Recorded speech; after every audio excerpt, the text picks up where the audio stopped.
Handimat, plus de 35 ans, au service des handicapés et des personnes à mobilité réduite.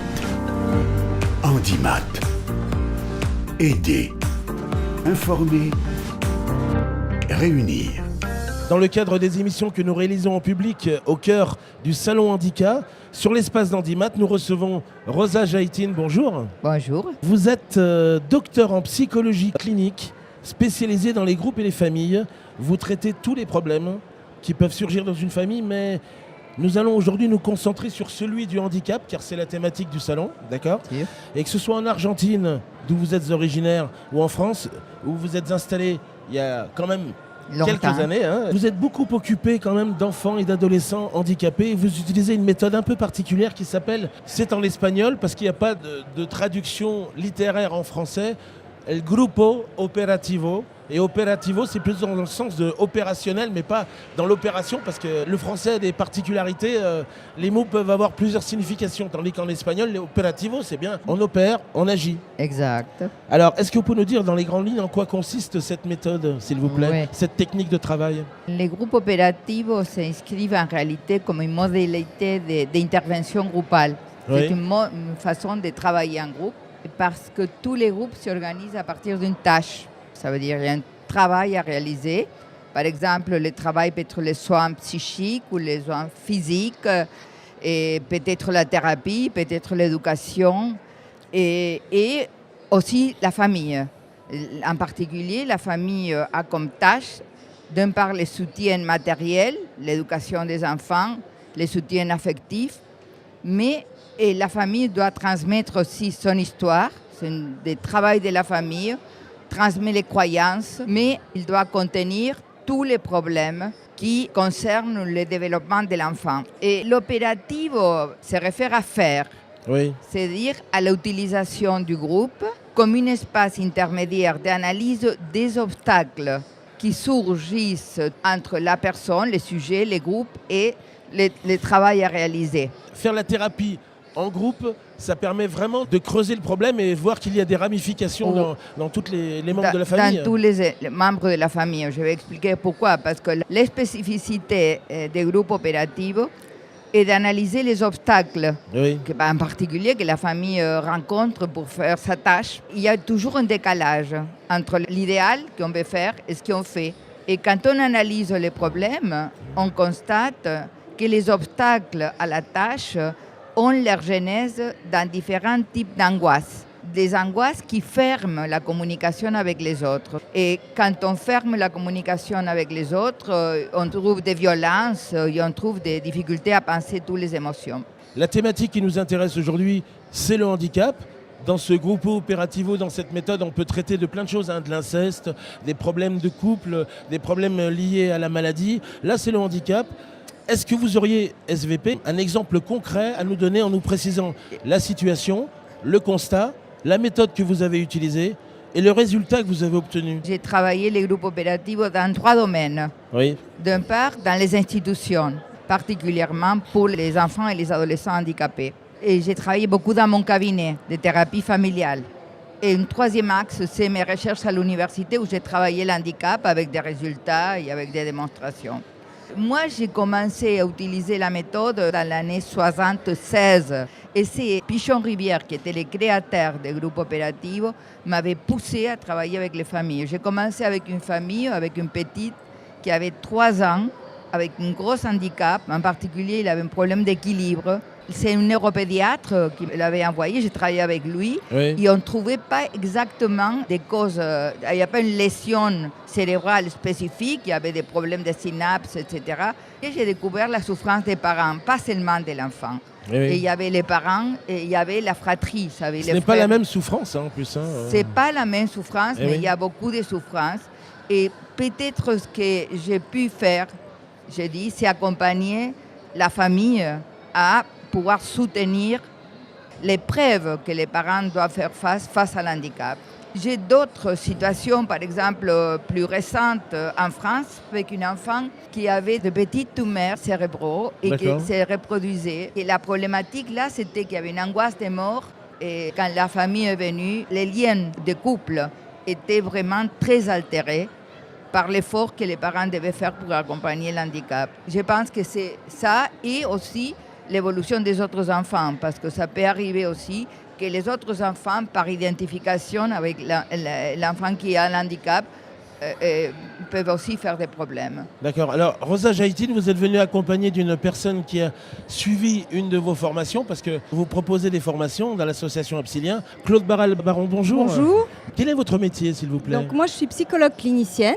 D'accord. Et je travaille depuis 8 ans dans un foyer d'accueil médicalisé pour personnes adultes handicapées par une épilepsie sévère, pharmacorésistante et avec des troubles associés. Qu'avez-vous appris dans cette formation? Cette formation m'a permis de mieux appréhender la spécificité du fonctionnement des groupes, d'être plus attentive aux modalités de lien, justement, dans ces groupes et à la dynamique groupale qui se déploie, de mieux repérer les obstacles, justement, qui vont émerger dans le travail, de créer de bonnes conditions pour les écouter et d'être en capacité, par conséquent, de proposer un cadre plus sécurisant et adapté à l'objet de travail du groupe pour favoriser l'élaboration des angoisses. Vous êtes prête à l'appliquer dans votre quotidien, dans votre travail? Alors, je l'applique, bien Déjà sûr, avec les professionnels. En fait, comme l'a expliqué Rosa Jaïtine, le dispositif du Gruppo Operativo a une tâche primaire. Donc, pour nous, dans notre foyer, c'est l'accueil des personnes handicapées, mais dans les dimensions sociales et soignantes. Et la mission du psychologue, dans ce contexte, ça va être de déployer différents espaces efficients qui permettent de mettre en mots, mettre du sens sur tous les éprouvés quotidiens difficiles des résidents et en s'appuyant sur des bases théoriques. Par exemple, les comportements d'agressivité, d'agitation qui peuvent rapidement déborder les professionnels qui sont engagés dans ce quotidien avec les personnes handicapées et ça va les impacter. Et ces manifestations vont parfois heurter les limites établies, questionner leur représentation de leur fonction professionnelle. Donc ça va exiger en réponse un positionnement professionnel de leur part qui soit évidemment ajusté, à la fois sécurisant et ferme dans ses contours, mais aussi avec beaucoup de l'empathie. Bon, quelque chose d'un équilibre entre la fonction paternelle et maternelle. Mais justement, c'est en permettant aux professionnels d'expérimenter cet étayage dont ils ont besoin pour leur travail qu'ils vont devenir eux-mêmes plus à même de le mettre en place, ce cadre, avec les résidents. Et ils vont percevoir mieux comment se positionner, avec davantage de permanence et de sécurité pour les résidents. Donc la référence au Gruppo Operativo, c'est justement de pouvoir s'appuyer sur ce qu'amènent les équipes, les professionnels, dans leur savoir, leurs expériences propres, et d'accompagner ces transformations de leurs éprouvés et de leurs représentations, desquelles vont émerger de nouvelles propositions qui se construisent ensemble. Les professionnels travaillent tous ensemble et se donnent des informations, c'est ça aussi, hein? Alors, cette formation m'a permis de penser avec eux et avec mon expérience les différents espaces institutionnels nécessaires, également dans leurs emboîtements. On ne travaille pas toujours tous ensemble. Il y a des petites équipes, mais parfois, effectivement, il y a des réunions d'équipes élargies parce qu'il faut que les informations, la communication se croisent et il y a des situations cliniques complexes qu'il nous faut attaquer par plusieurs angles. Cette réflexion, effectivement, qui n'a pas été forcément rapide, nous a amené progressivement, au fil des années, à réorganiser justement les espaces de réunion et de réflexion interprofessionnels avec des réunions de petites équipes, de grandes équipes, des groupes thématiques. Et ça nous a permis finalement d'aboutir à une meilleure contenance et d'apporter de la permanence aux résidents, mais également une meilleure connaissance de leur fonctionnement et de leur pathologie, et du coup de proposer des accompagnements plus individualisés. Et je dois dire que ce qu'on constate, c'est que l'autonomie des résidents comme des professionnels, elle s'est améliorée. Rosa Jaïtine, au fur et à mesure que vous avez développé cette méthode Gruppo Operativo, beaucoup de personnes ont commencé à vous dire il faudrait faire quelque chose, il faut créer une association. Ils vous ont convaincu de créer l'association que vous avez appelée Absilien, l'association de la psychanalyse du lien, parce que le lien, c'est un mot très fort. Il est dans l'ADN du Gruppo Operativo. Oui. Alors, comment est née cette idée d'association ? parce que j'ai eu une demande, il y avait une dizaine de professionnels. Par exemple, il y avait un footballeur professionnel qui voulait apprendre la dynamique des groupes. On ne va pas dire qui c'est parce que c'est... Non, mais il ne faut pas. Mais il voulait changer sa profession aussi. Il est devenu psychologue après. Il a commencé psychologue du ballon. Exactement. C'est un bon parcours. Hein. C'est un très bon parcours. Mais il y avait tout type de professions. Il y avait des orthophonistes, des psychomotriciens, des psychologues, des étudiants avec des psychiatres. D'accord. Alors comment est née donc l'association? Et c'est en 2003 qu'ils m'ont convaincu qu'il fallait faire une association parce qu'ils voulaient surtout une reconnaissance. Ça veut dire que nous appartenons à la Fédération française d'associations des groupes, la FAPAG. On appartient aussi à la IFPP, que c'est la Fédération européenne de psychothérapie psychanalytique, et aussi à l'Association internationale des psychanalystes des couples et familles, dont je suis actuellement présidente. Fédération mondiale. Fédération mondiale. Très bien. Vous avez un rêve, c'est de développer ce Gruppo Operativo en France, un peu de partout en France. Oui, parce qu'il y a certains qui sont encore un peu réfractaires à cette idée de thérapie de groupe. Qu'est-ce que vous faites pour y parvenir? C'est une technique au niveau de l'Amérique latine, très très diffusée dans tous les domaines, aussi dans le football. Ah ouais. Oui, parce qu'on peut l'appliquer vraiment à tous les domaines, à tous les groupes de travail. Et en 2012, j'ai créé Absilien Online, c'est notre branche de formation par Internet. D'accord. C'est un organisme international de formation à distance. C'est pour les personnes qui habitent loin et qui ne peuvent pas se déplacer. Et on travaille par des vidéoconférences, par des tutorats et on peut aussi en présentiel à Lyon.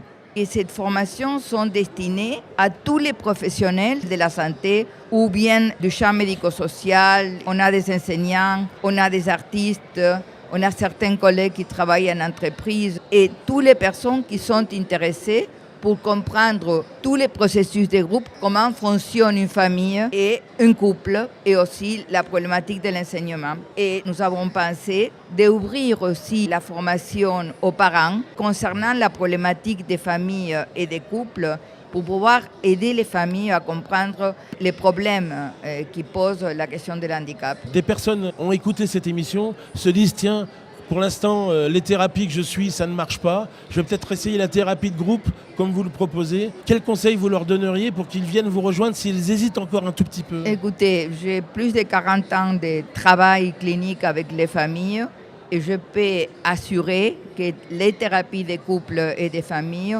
aujourd'hui, à mon avis, sont indispensables pour mettre à disposition toutes les ressources pour faire avancer les enfants qui portent le handicap. Alors le conseil, c'est qu'ils viennent vous rejoindre. Et moi, je sais que la question du travail avec l'handicap, c'est un parcours de combattants et que les familles se démènent pour pouvoir faire ce travail. Et je pense que tous les travaux thérapeutiques qu'on fait peuvent aider à ouvrir une fenêtre pour un futur inédit qu'il faut inventer. Mais il faut, au point de vue émotionnel, être très fort aussi pour supporter tout ça et être accompagné. Très bien. Eh bien, on trouve toutes les bonnes infos sur Absilien Online et absilienrec.com. On est d'accord?